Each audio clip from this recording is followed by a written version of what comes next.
If you're coming to 2 Point Museum hoping for more of the same charming and silly business management sims you've come to expect from the guys at 2 Point, you certainly won't be disappointed. However, I can't help but feel they may have missed a bit of a trick. The follow-up to both 2 Point Hospital and 2 Point Campus, 2 Point Museum has you developing a series of, well, museums.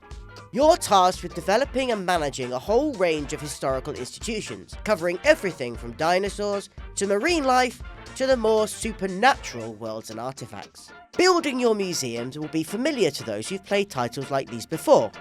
You build rooms, place exhibits, decorate and maintain your museum, and try to bring in as many visitors as possible. But there are some unique aspects to it. Unlike previous games in the 2 Point franchise, not everything has to be contained into rooms. Partition walls allow you to fence off areas, with one-way and staff-only doors introduced to help keep crowds flowing in a particular direction.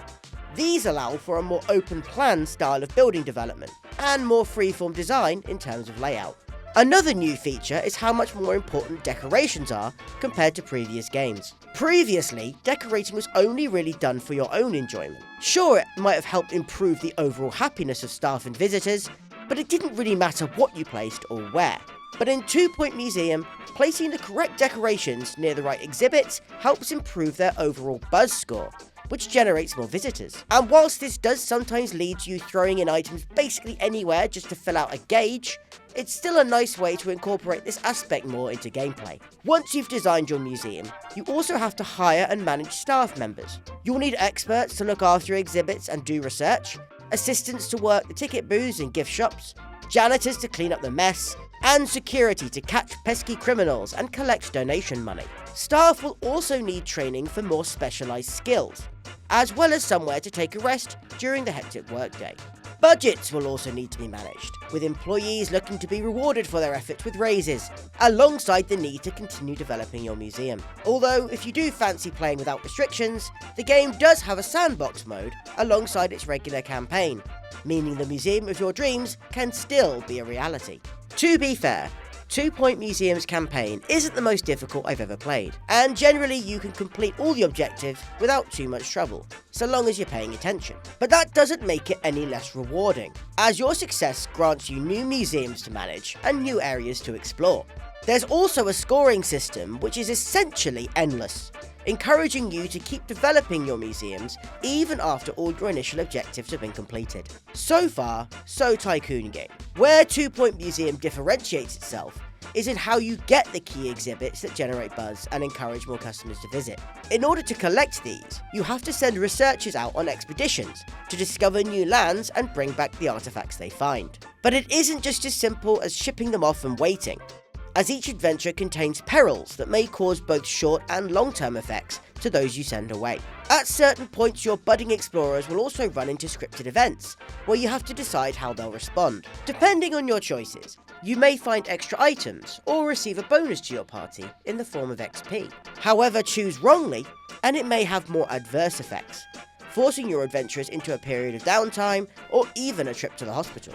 In the most extreme cases, you may lose one of your explorers forever. This is all done through a map screen, with you selecting who to send off, where to send them to, how long for, and what you'll send them off with to potentially help in their expedition.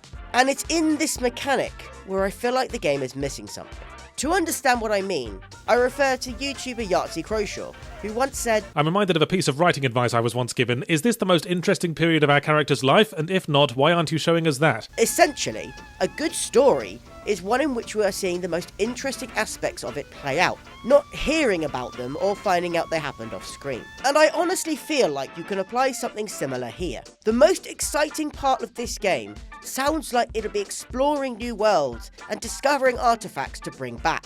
So the fact that this all happens behind text boxes and map markers is a real shame.